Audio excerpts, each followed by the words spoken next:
¿no? Ivo, por favor, puedes empezar tu presentación. Gracias al IPE por la invitación, en especial a Roberto Abusada y a Diego Macera.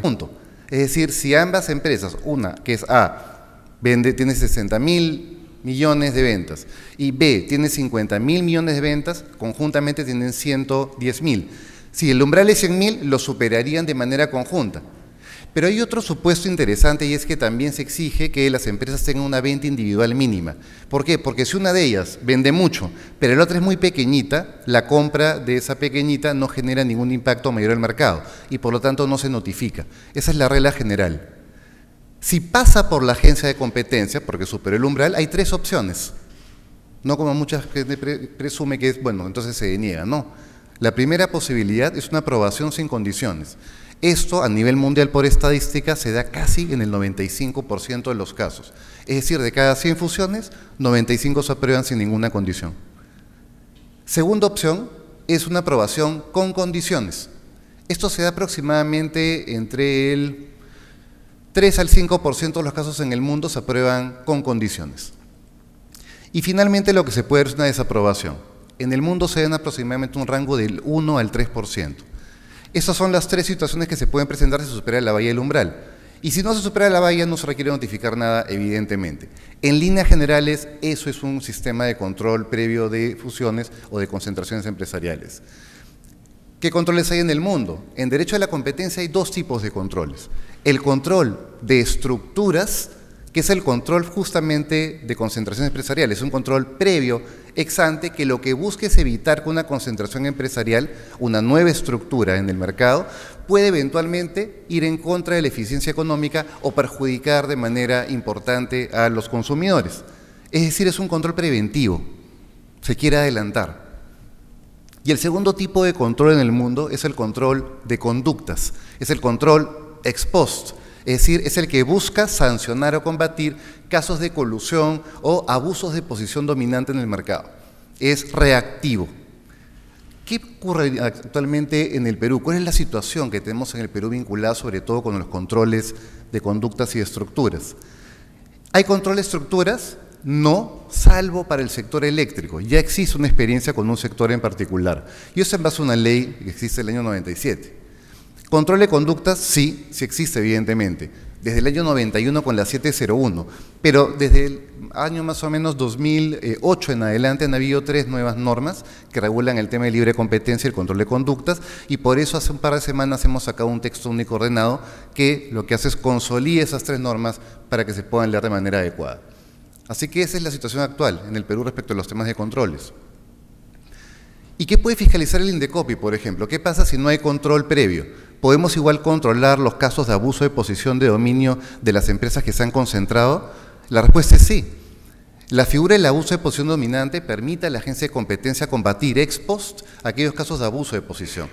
Dato súper importante, en el Perú podemos combatir los casos de abuso de posición de dominio exclusorios. Es decir, cuando tú sacas un competidor al mercado con tu posición, pero no los explotativos, por ejemplo, precios abusivos. Subió el precio, la agencia de competencia no lo puede sancionar. Es así de simple y siempre lo decimos claramente cada vez que hay una discusión de ese tipo en el país. Pero casos como por ejemplo un boicot, una empresa grandota ve que está entrando, hay un entrante, un agente económico entrante y despliega una serie de actos de boicot en el mercado. Por ejemplo, le da indicaciones a todos los distribuidores pequeños de que no vendan el producto de su competidor aguas abajo. Otros casos, discriminación de precios. La empresa grandota le vende a uno a 2 y al otro le vende a 5. Probablemente porque al que le vende a 2 tiene algún tipo de vinculación directa o indirecta con su propio grupo económico. Otro caso típico, abuso de posición de dominio, negativa injustificada. No quiero contratar con él, ¿por qué? No tengo ninguna razón, simplemente no quiero contratar con él porque de una otra manera eso va a hacer que salga del mercado. Y otros casos en general de exclusión de posibles competidores.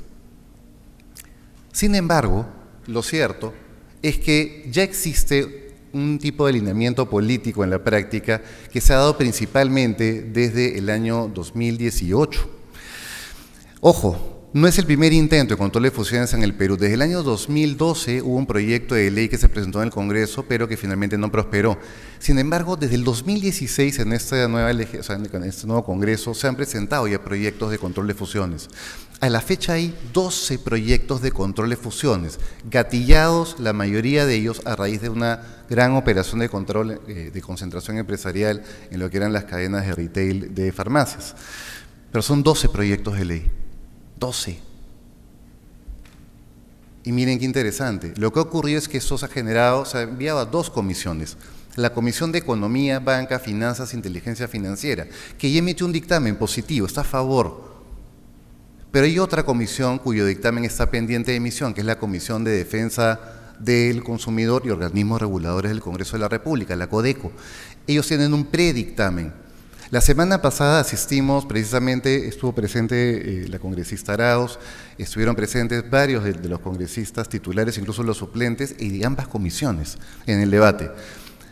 Estuvo el viceministro de Economía, estaba Michel con todo su equipo, la SBS, todos estuvimos presentes. Y lo cierto es que la decisión política que se apreció ese día es que el 2 de abril habría consenso para sacar un dictamen conjunto que iría directamente al Pleno para discusión probablemente en el mes de abril. Es decir, se ve un alineamiento político y al menos en la sesión donde se generó la discusión, todos los congresistas manifestaron su disposición de que hubiese un control breve de fusiones a través de una ley. Pero evidentemente acá hay que poner los puntos sobre las IES. No se puede tener un control de fusiones simplemente por tenerlo, o por imitar al mundo, o porque algunas personas dicen que es positivo. Si va a haber un control de fusiones, tiene que ser un control de fusiones responsable, técnico, respetando las buenas prácticas internacionales. Si no, no tengamos control de fusiones. Es así de simple. Y para eso necesita una agencia de competencia sólida, independiente, con presupuesto. Porque si nos van a dar la posibilidad de hacer control de fusiones sin presupuesto, por favor no nos lo den. Tiene que ser con presupuesto para hacerlo profesionalmente. Y en eso estamos trabajando todos, tanto en el Ejecutivo como de la mano del Legislativo. 12 proyectos presentados, 6 partidos políticos que han planteado los proyectos. El 10% de esos proyectos propone umbrales en conjunto superiores a 120.000 UITs, siendo la recomendación del INDECOPI. El 50% propone umbrales de 100.000, que no está mal. El 30% propone umbrales inferiores a 100.000 y un 10% propone otro tipo de umbrales, ¿no? Que ya ni mencionarlos, totalmente antitécnicos. ¿Y qué opina el INDECOPI? Y lo hemos dicho en todos los foros donde nos han invitado. El INDECOPI ve con buenos ojos que existe un control previo de concentraciones empresariales como agencia de competencia. Lo vemos positivo, pero siempre y cuando respete las buenas prácticas internacionales, si no, no. ¿Y cuáles son los temas mínimos que el INDECOPI incluso ha conversado en los 12 proyectos de ley? Hemos asistido a las más de 40 reuniones que han habido vinculadas con todos los proyectos, yo mismo con el equipo de libre competencia, para explicar cuál es la posición técnica. Y en resumen, para concluir, estos son los temas técnicos mínimos que el INDECOPI siempre ha recalcado en todas las sesiones. Umbral, sí, pero razonable. No podemos poner un umbral bajo porque no estamos para controlar operaciones pequeñas. Eso es una pérdida de tiempo. Solo se debe controlar aquello que supere un umbral razonable. Operaciones de gran impacto que realmente generen preocupación en la agencia de competencia, porque ese control lo hacemos con la plata de ustedes, es así de simple. Con su plata hacemos el control. Entonces, si vamos a usar los recursos del Estado, tiene que ser eficiente. ¿Cómo se controla el umbral? Como decía el viceministro Canta. Ojo, acá hay 2 tipos de umbrales cualitativos, umbrales cuantitativos. Umbral cualitativo, la buena práctica internacional dice no lo uses. ¿Y cuáles son los cualitativos? Aquellos casos en los cuales las empresas que se fusionen superen el 40% de la participación de mercado. Eso es muy difícil de calcular y uno entra en una discusión desgastante con las empresas que se fusionan porque cada una calcula su market share dependiendo de sus propias variables económicas, clientes, territorio, ventas, etcétera. Así que va a ser muy difícil entrar a pelear cada uno de esos de market share. Por eso se plantea cuantitativos, sumatoria de ventas brutas del periodo anterior. Eso está en los estados financieros. No hay manera de discutirlo. 1 más 1 es 2. Y por eso se plantean cuantitativos. Esos son los umbrales que INDECOPI ha propuesto. ¿Y cómo los calculó el INDECOPI? Tomamos un grupo de países de la OCDE. Todos los países de la OCDE tienen control previo de fusiones, salvo Luxemburgo, pero que tienen control indirecto por normativa comunitaria. Y lo cierto es que tomamos el promedio. El promedio el promedio de umbral de países de la OCDE es 425 millones de soles transformados, ¿no? Y nosotros hemos propuesto incluso un umbral por encima del promedio, incluso por encima de la agencia danesa, por debajo de la agencia española. Es decir, 498 millones, que se traducen en los 120.000 UITs. Siguiente condición, procedimientos diferentes, como decía también Michel Canta. Fase 1, fase 2. No podemos tratar de la misma manera todas las fusiones. ¿Por qué? Porque en el mundo hay dos fases. Aquellas fusiones que, número 1, no necesitan pasar por el umbral, descartadas, fase 1, improcedente. El segundo, fusiones que a primera vista se ve que no tienen mayor impacto en contra de los consumidores. Fase 1, chao, aprobado, sin condiciones. E incluso la tercera es que cuando tienes problemas, pero las partes se acercan a ti y te establecen medidas correctivas o de mitigación, también en una fase 1 podrías aprobarlo. La fase 2 se reserva para todas aquellas fusiones que sí, a primera vista o a primera impresión, le generan a la agencia de competencia preocupación por un alto impacto en contra del mercado. La fase 1 debería resolverse en un plazo de 15 a 30 días. No más, porque la inversión no espera. La fase 2 se tomaría más tiempo, porque requiere un análisis más concienzudo y mayor impacto. Para ir concluyendo, Marisol. Diseño institucional, es la tercera vez que se lo digo, ¿no? Primero, sí, Indecopi, desde nuestro punto de vista, es la agencia de competencia que debe encargarse de este tema, pero no con la misma gente. Tenemos que crear una división especial de control previo, una división especial. Hemos calculado 20 a 30 profesionales y casi el 90% economistas, que son los que tienen que justamente ver este tipo de temas. Otro tema, protección legal a los comisionados y a los vocales. Eso está ya en el dictamen de economía. ¿Y qué consiste? Las personas que resuelven los casos de fusiones no pueden ser denunciadas penal y administrativamente por la decisión que han tomado, porque van a recibir presiones seguramente en algunos casos, y no estamos dispuestos a aceptarlas. Pero una manera en que se ayude a ese tema es con una protección legal. Ojo, no para que hagan lo que les dé la gana, ni para estar protegidos en temas de presunta corrupción. Para eso no hay protección. Pero sí haber protección para que tomen sus decisiones de manera ecuánime, de manera sopesada, tranquilos, sin que sientan la presión de ninguna denuncia de alguna persona. Y finalmente la aceleración del proceso judicial. Si no están de acuerdo con lo que resuelve el Indecopi, ok, ir al Poder Judicial, pero un proceso acelerado, no esperar 5, 10, 20 años. Vacatio legis, se propone de que cuando se apruebe la ley tengamos un año para la implementación. Nos va a costar un año por lo menos capacitar a la gente, contratar al personal, incluso adquirir toda la nueva división. Pero, por ejemplo, uno de los proyectos establece que dentro de ese año puede haber notificaciones voluntarias. Hemos manifestado que estamos en contra. Nosotros no nos podemos estar en un año implementando el tema y ya empiezan las primeras notificaciones voluntarias, porque probablemente la primera notificación voluntaria va a ser para petardear el sistema, no para apoyarlo. Entonces no debemos permitir que haya ninguna notificación en ese año. Tienen que dejarnos implementarlo con tranquilidad. No retroactividad. Uno de los proyectos plantea que el control sea retroactivo. Y hemos manifestado evidentemente nuestra posición en contra. Eso iría en contra de la Constitución, pero en contra además de la certidumbre jurídica y la tranquilidad para las inversiones. Retrocederíamos 30 años en el tiempo. Y presupuesto. No voy a andar más. Dijeron 6 millones, he subido a 12, pero no es que he subido porque ahora que veo que sale el tema pido más plata, sino porque los 6 millones originales que siempre dijeron, porque el primer proyecto eran 6 meses de vacatio legis. Si nos dan 12, entonces necesitamos el doble. Y el 90% del presupuesto se va en la contratación de personal capacitado. Está transparentado y está informado tanto al Ministerio de Economía como a las comisiones del Congreso. En conclusión, número 1, el derecho a la competencia tiene dos tipos de controles, estructuras y conductas. En el Perú no hay control de estructuras actualmente, salvo sector eléctrico. El primer proyecto de control previo es del 2012 y actualmente hay 12 proyectos de ley que están concentrados en 2 comisiones. 4, el Indecopi ha planteado recomendaciones técnicas que están basadas no en nuestra experiencia necesariamente, sino en las mejores prácticas internacionales que recomiendan la OCDE, la UNCTAD, el ICN y otros organismos multilaterales y otras agencias de competencia en la región. Y actualmente, en resumen, hay un dictamen en la Comisión de Economía que aprueba y uno pendiente en la Comisión de Consumidor. Muchas gracias.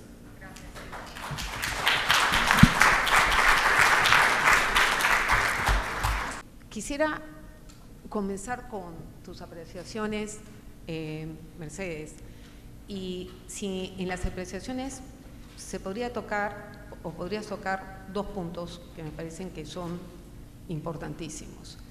El papel que va a tener la SBS en este proyecto de marco de fusiones, de control de fusiones, y el segundo, y es algo que nos pasa a menudo cuando hemos estado en el sector público, es que hacemos las normas, pero no tenemos la fábrica para procesar bien el producto. Y nos ha pasado en reiteradas oportunidades. Y independientemente que seguramente los siguientes paneles van a discutir los esquemas, digamos, de que si es viable un control previo en el Perú, una de las preocupaciones que siempre hay es la institucionalidad de quién lleva este cargo. Entonces me gustaría tus comentarios sobre esos dos puntos dentro de tu participación. Gracias, Marisol. Y yo creo que es bien importante que miremos esto históricamente, ¿no? En los 90, cuando nos lanzamos a tener un control ex post, es porque era una economía súper pequeña, más bien muy atomizado el mercado, y necesitábamos la posibilidad de tener fusiones y adquisiciones para concentrar y tener más eficiencia en el mercado. Ya han pasado 30 años y ahora sí ya nos toca ver que tenemos empresas que están creciendo y estamos en el siglo XXI, donde hoy día el poder de la concentración es muy alto globalmente. O sea, ya estamos totalmente insertados en el mercado global. O sea, tenemos 4 o 5 empresas que, por ejemplo, controlan el tema de datos en el mundo y que al final del día son las que van a saber con inteligencia artificial todo sobre nosotros, ¿no? Entonces, ¿cómo nos insertamos en esta economía del siglo XXI? Y eso hace necesario que pues todo nuestro sistema de regulación se mejore, pero tampoco que pierda la mirada de espacios que son súper importantes. Yo creo en la eficiencia de mercado 100%, pero también creo que hay un actor que también tenemos que proteger ante todo, que es el ahorrista. Y ese es el tema prudencial. Si nosotros no miramos al que ha puesto sus ahorros, no lo protegemos, tenemos un seguro de ahorros ahora, pero es insuficiente. Tenemos que protegerlo y eso solo lo puede hacer la Superintendencia de Banca y Seguros, no lo puede hacer Indecopi porque no es su función, no está en sus capacidades, no son sus competencias ni su sabiduría. Entonces necesitamos el accionar importante de la Super en estos casos. En algunos casos, simplemente como control concurrente, los dos juntos opinando en simultáneo y valorando las dos opiniones. En otros casos, inclusive sin la participación de Indecopi, porque ante una crisis financiera inminente, el Indecopi no tiene ese conocimiento para saber si hay esa crisis financiera. Lo que hace la Super ante esas crisis es, le dice al Banco Central que lo va a hacer y a las pocas horas ya lo hace. Y hace una intervención en el sistema, y tenemos historias sobre eso, y esa intervención en el sistema evita la crisis sistémica para que no haya corrida de dineros, ¿no? O sea, para que la gente no vaya al banco y comience a jalar toda su plata desesperada y nos quedemos en una situación grave frente al mercado, ¿no? Entonces, es por eso que el rol de la superintendencia es muy importante en este caso. Lo mismo pasa con la superintendencia del mercado de valores, o sea, ante ciertas operaciones, las OPAs, por ejemplo, tiene que haber una opinión concurrente de la SMBS.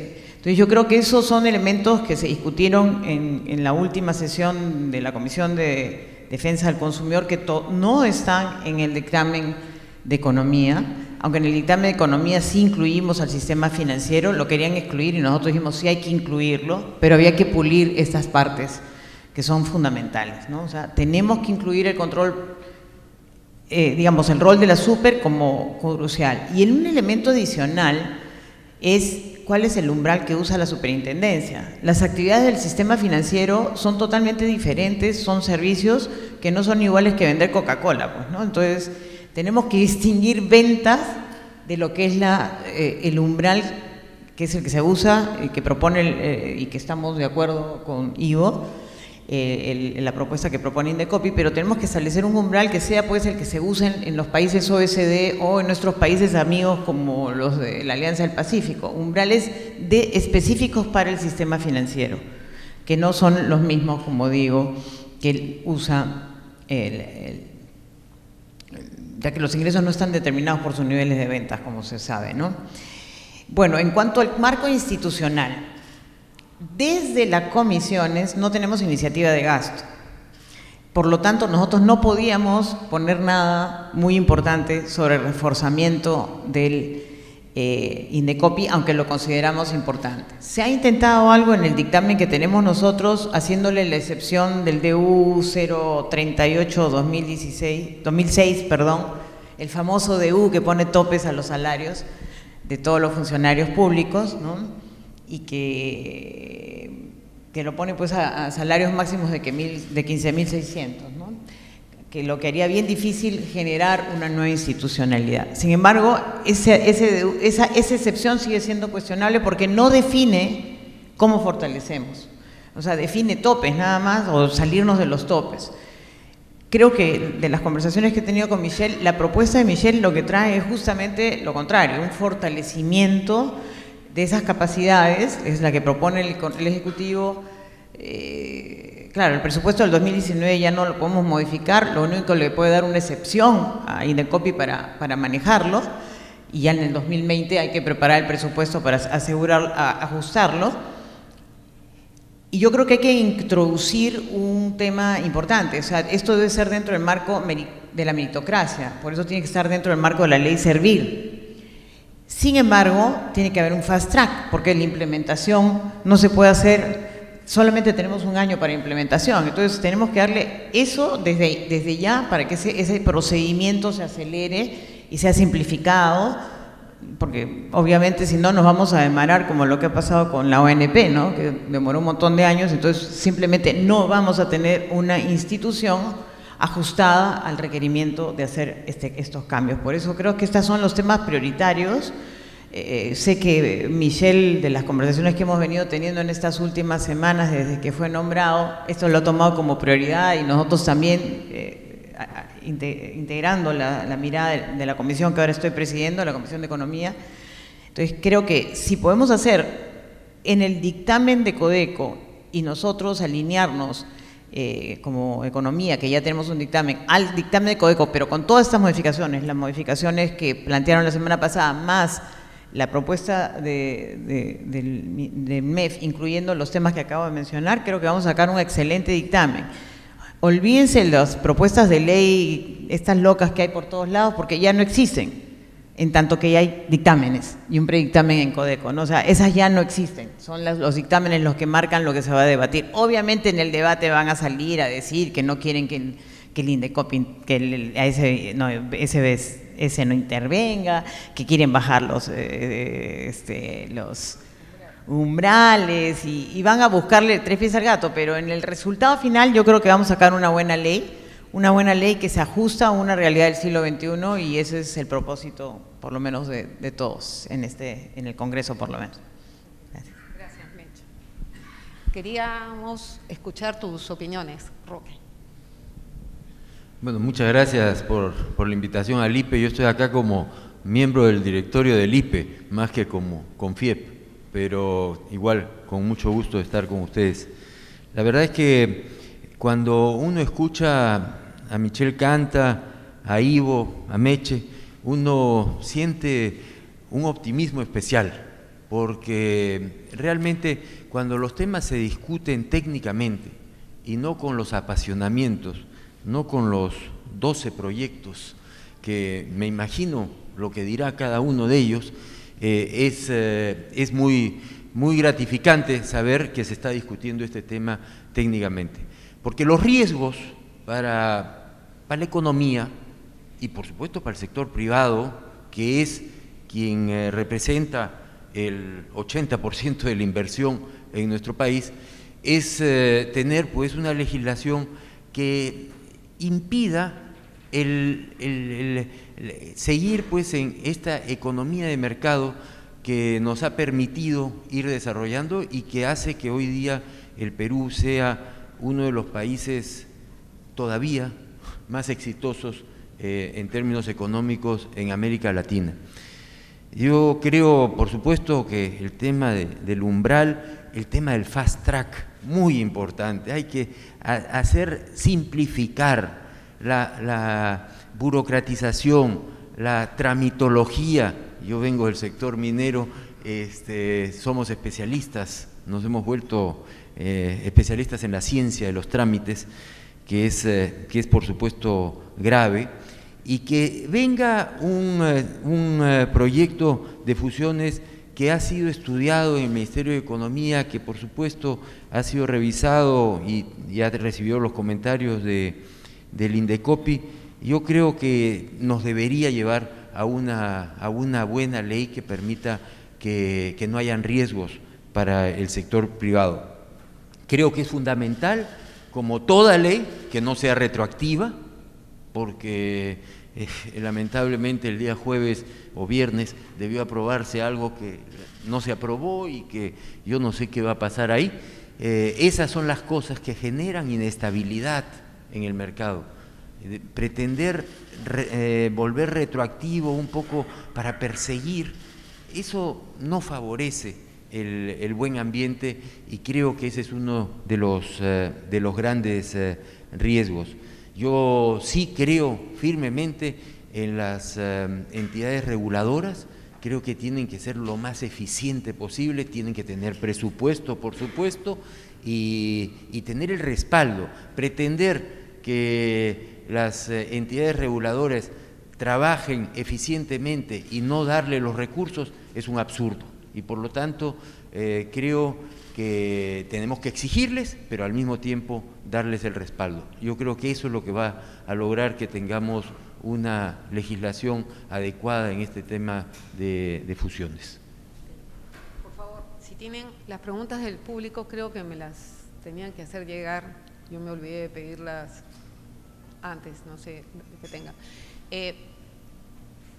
Yo tengo alguna pregunta que va más allá del presupuesto y de la posibilidad de que el MEF incorpore algún artículo, tanto un fast track, como dices, de servir para los reguladores o algún esquema así, que es, digamos, si hay, Ivo, algún riesgo en autonomía de Indecopi cuando el día de hoy todo el consejo directivo, todo el tribunal es nombrado por el Ejecutivo.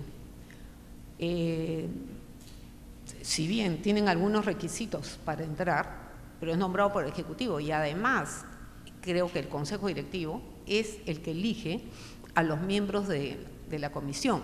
Entonces, de nuevo, solamente como un tema digamos, de ponernos a pensar, porque creo que tenemos tiempo para pensar, es el esquema actual que tienes de agencia, es el esquema, más allá del sueldo, es el esquema idóneo para recibir este tipo de encargos, o necesitamos realmente un cambio de estructura de esta agencia.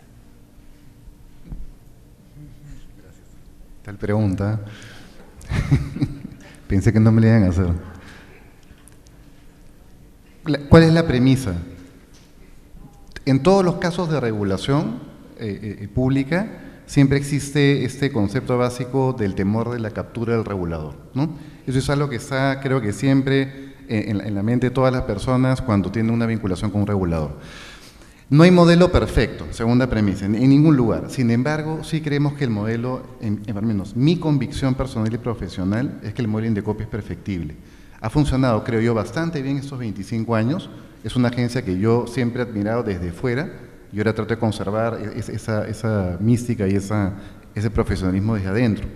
Pero lo cierto es que siempre existe la posibilidad, por los mecanismos de elección de las autoridades, de que hay un riesgo de captura en algún momento.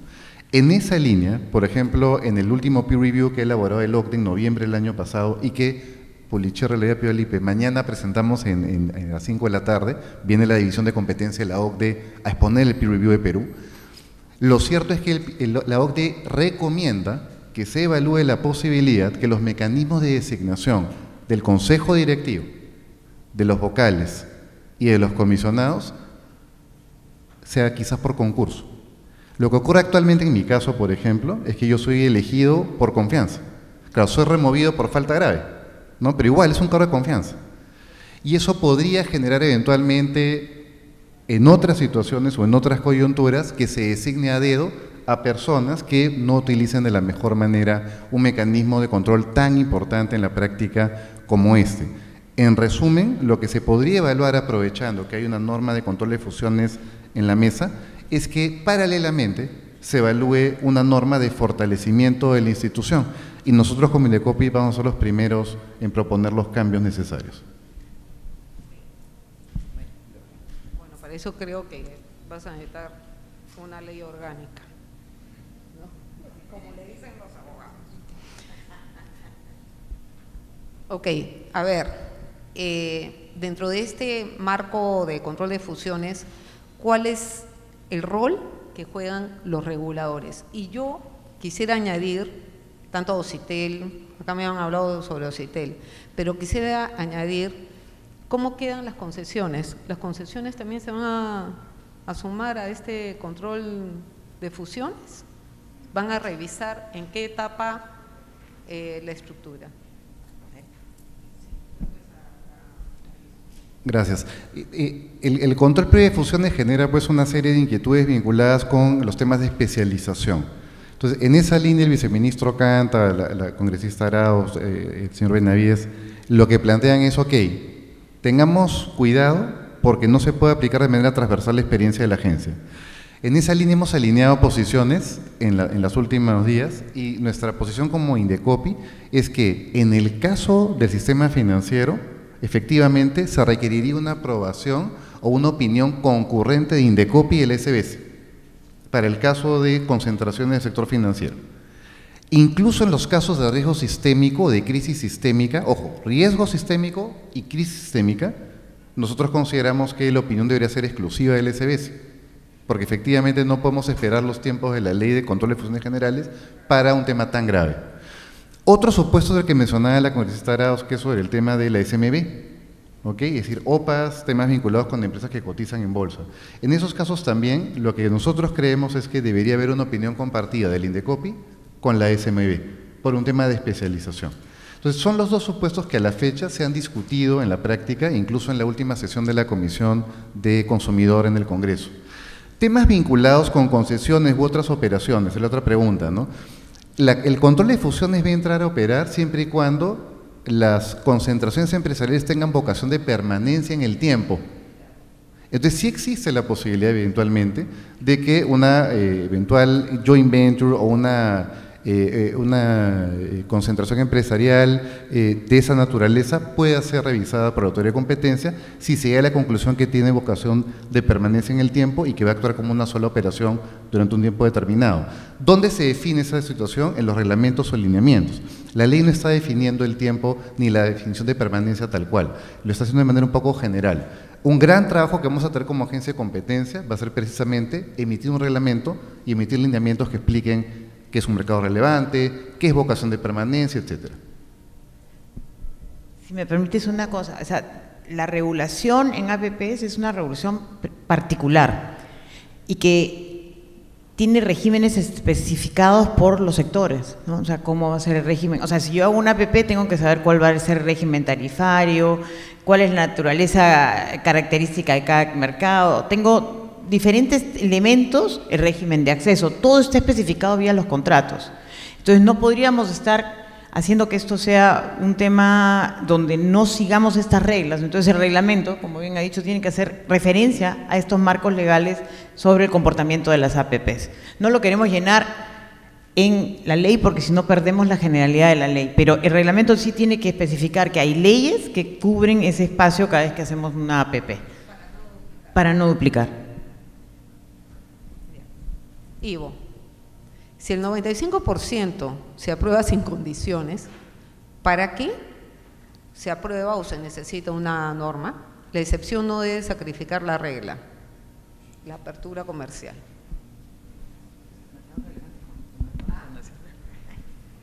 Sí, esa es la pregunta arquetípica en todas las discusiones de control de fusiones, ¿no? O sea, en resumen, si el 95% se aprueba, ¿para qué gastamos en el Estado plata en algo que no tendría impacto?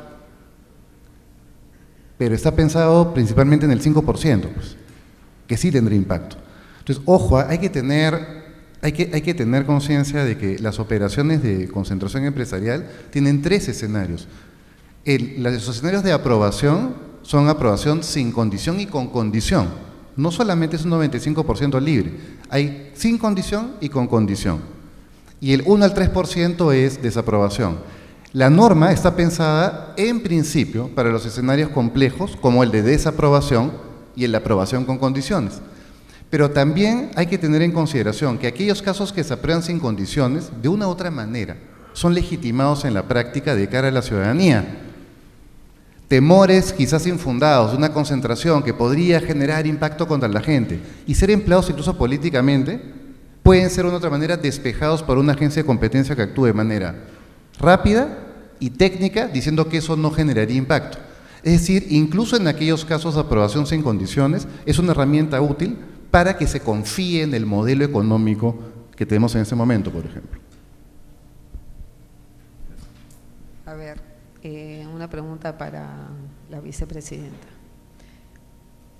Y creo que también para el presidente de CONFIEP.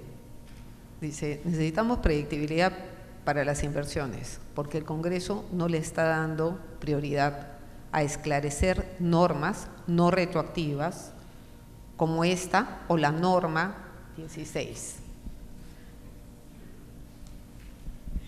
A ver. Yo quisiera manejar la agenda, pero no soy la presidenta del Congreso. Hemos estado toda la semana pasada, la semana antepasada y varios más, insistiendo en que tenemos un dictamen ya en la Comisión de Constitución que puede ser mejorado, al cual yo tengo algunas iniciativas de mejora para que haya más precisión y claridad del accionar, pero no manejo la agenda. O sea, para mí fue una gran frustración el día viernes que estaban pasando comenzaron a poner las de Constitución, me pusieron una sobre nacionalidad y cerraron la mesa, no cerraron la reunión. Yo tenía toda la expectativa de que en ese momento yo había preparado mis papelitos para sustentar los temas que quería sustentar, pero no manejamos la agenda, ¿no? Entonces esperemos, lamento que suceda eso, pero sí puedo decir algo, si Michelle me lo permite. El reglamento que ha preparado el Ministerio de Economía y Finanzas, si bien no se puede salir de la ley, especifica claramente dónde están esos elementos más de riesgo de elusión, y le da predictibilidad, o sea, no les va a engañar. Vamos a hacer de todas maneras el esfuerzo de pasar la ley ahora en abril, espero que después de la presentación o antes de la presentación del gabinete, no sé cuándo. Estoy pidiéndole al presidente Salaverry que lo agende, ¿no? Pero tenemos que presentar reglamento para no salirnos de la fecha. Entonces, ese reglamento va a ser un reglamento donde va a ser mucho más preciso y va a bajar un poco la tensión de los riesgos que están teniendo los sectores. Sí, por favor. Predictibilidad, esa es la palabra. Y la verdad es que han habido iniciativas en el pasado, como por ejemplo, que el Congreso de la República tenga un ente técnico que evalúe a todos los congresistas, todas las propuestas, no solamente de derechas o de izquierdas, a todos.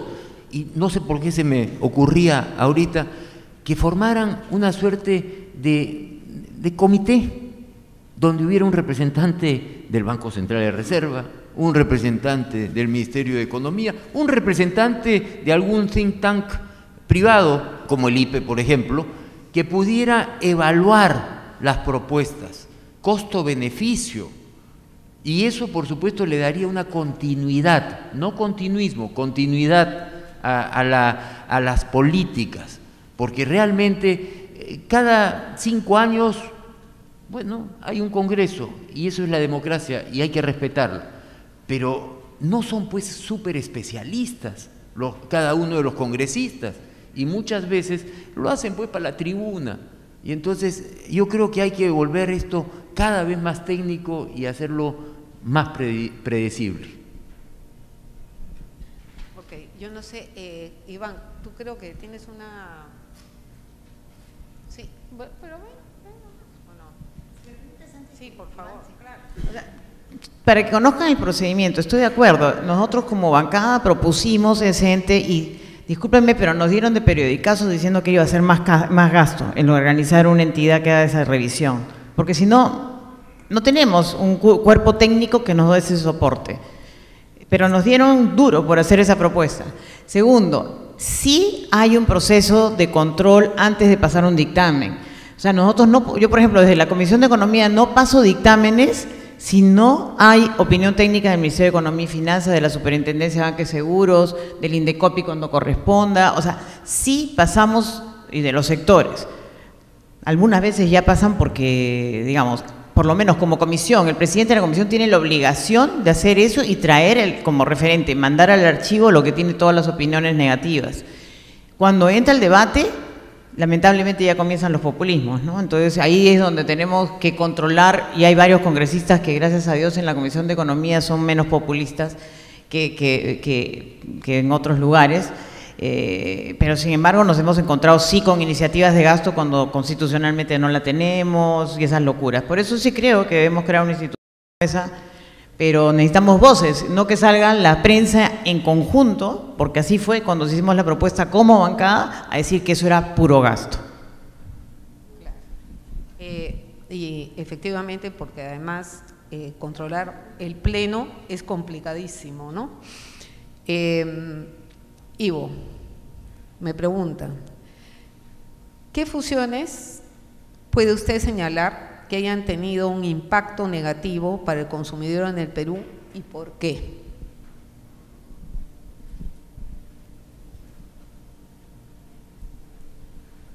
Yo no puedo señalar eso. Claro, no hay evaluación. Yo voy a poner una respuesta de esa naturaleza cuando haya una revisión técnica de los temas en la aplicación de una ley, pero no puedo especular.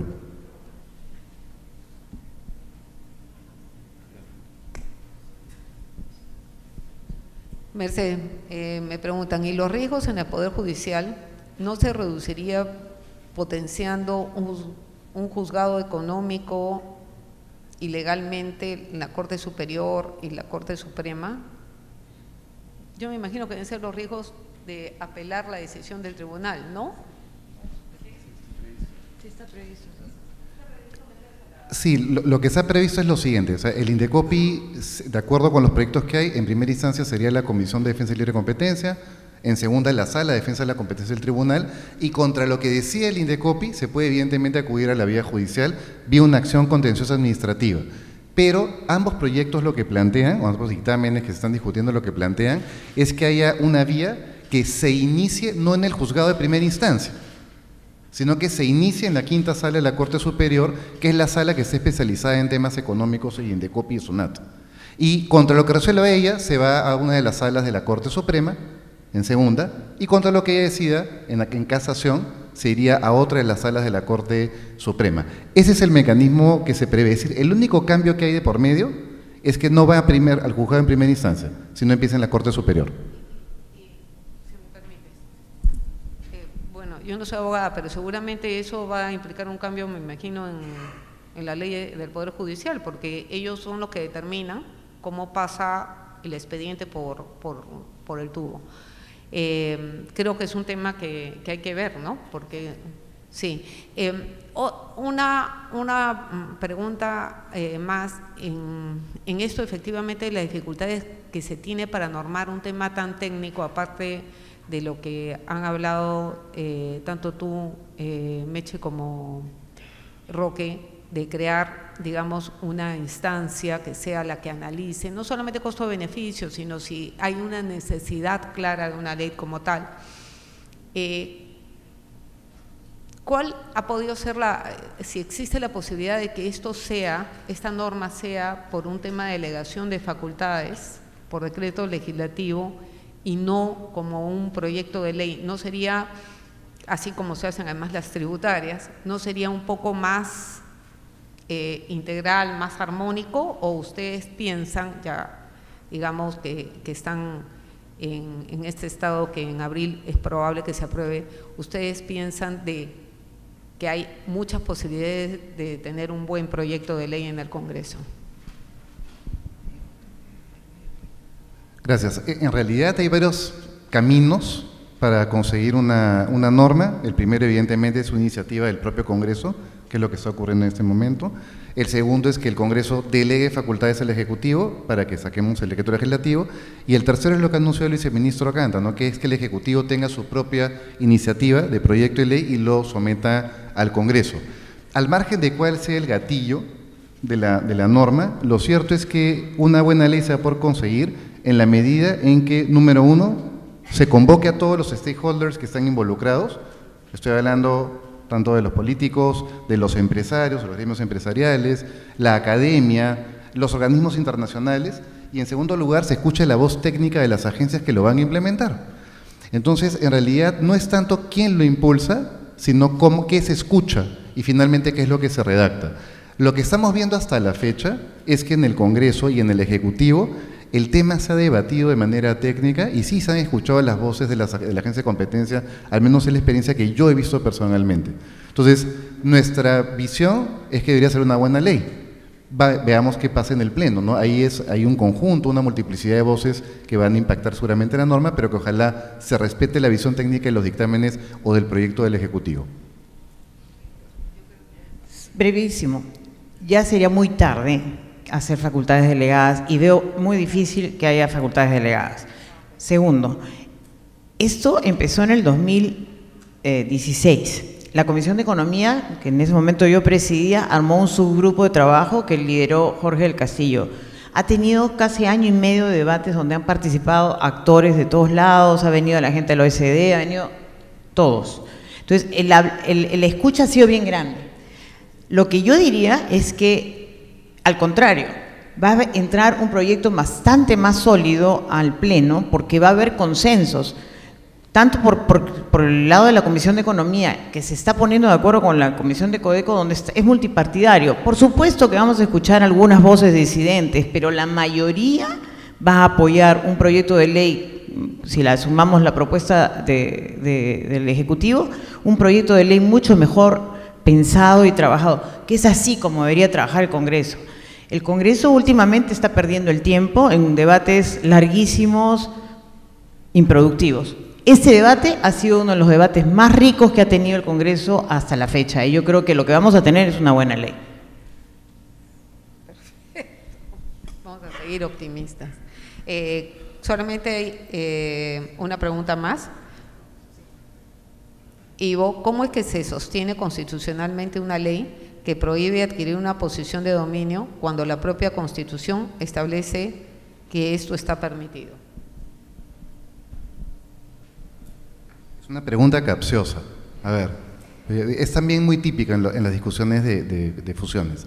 La Constitución peruana lo que establece es que ¿están prohibidos los monopolios? No. Están prohibidos los monopolios legales, creados por ley. Eso sí está prohibido, para que el Estado no juegue pues con el tema de que se queda o con su propia o reparte determinadas actividades económicas. Lo que prohíbe la Constitución es la monopolización, lo que los americanos llaman monopolization. Eso está vinculado con los abusos de posición dominante. Ojo, hay que tener en claro, hay que tener en cuenta cuál era el espíritu de la Constitución. En resumen, lo que se está creando con una norma de control previo de fusiones no es la prohibición de la concentración empresarial o la prohibición de la creación de posiciones de dominio. Lo que se está reforzando es un control ex ante para evitar posibles abusos de esa posición de dominio, que es lo que justamente la Constitución prohíbe vía el concepto de monopolización. Entonces, en realidad no hay ninguna contradicción. Esto es una norma que está complementando, es una norma de desarrollo constitucional en la práctica para los abusos de posición de dominio con control ex ante. Hay un artículo en el proyecto de dictamen de la Comisión del Consumidor que creo que tú lo mencionaste, Ivo, y que por supuesto a mí me parece súper interesante y transversal para otros comités, que es que los que están los miembros de la comisión no pueden ser enjuiciados ni civil ni penalmente por sus decisiones. Ese artículo a mí me parece sumamente interesante, me parece interesantísimo como un tema de política pública, porque como bien sabes, la mayoría de los funcionarios públicos que toman decisiones terminan enjuiciados. Ese artículo no está en el dictamen de economía y no sé si lo recoge el proyecto que nos ha contado Michelle, pero creo que es bastante interesante y bastante importante imitar en otros espacios. Lo recoge el predictamen de Codeco. Sí, está ahí. Esperemos que Codeco lo mantenga y eventualmente lo negocie con Economía para que se incluya. Sabemos de que es una excepción. O sea, es una norma, es más, a nivel comparado es difícil ubicar normas que protejan a ese nivel a los funcionarios. Pero un detalle importante, una de las grandes preocupaciones que se tiene respecto a la implementación de una norma de control de fusiones, como decíamos al inicio, es la captura del regulador o la presión sobre los que resuelven. Y lo que dice Marisol es cierto. Yo que después de 20 y pico años del sector privado pasar al público, me he dado cuenta que hay una regla, ¿no? Sí te enjuician por las decisiones que tú tomas. Es así de simple. Y evidentemente muchas de las denuncias penales o civiles que uno recibe, se nota que no tienen ni pies ni cabeza. Y son evidentemente denuncias con intención de presión. Entonces, hay personas que eso lo pueden resistir y lo pueden defender sin ningún problema, pero probablemente haya otras que sientan que una denuncia penal o una denuncia administrativa o civil podría influir en su decisión final. Lo que queremos evitar o darles algún tipo de seguridad es que al menos por la decisión que tomen, aprobando con condiciones, aprobando sin condiciones o desaprobando, por esa decisión nadie los va a enjuiciar penalmente, ni administrativa ni civilmente. Esa es la visión que tenemos para fortalecer el sistema y darle una seguridad adicional de objetividad a toda la ciudadanía. Como dije, vamos a hacer un dictamen conjunto, o sea, el dictamen, digamos, nos sometemos a la decisión final que va a ser el documento de Codeco, que todavía no ha sacado su dictamen. Es perfecto. Siendo parte de la actividad pública varias veces y con visitas a la Fiscalía todas las semanas, definitivamente creo que no se puede judicializar las decisiones políticas que se toman en una instancia pública, ¿no? Y cuando hablo de política no es por política, estoy hablando de decisiones de política económica, de política de competencia, a eso me refiero. Bueno, no sé, Roque, si quieres, bueno, darles las gracias a todos y invitar a Diego para que presente el siguiente panel.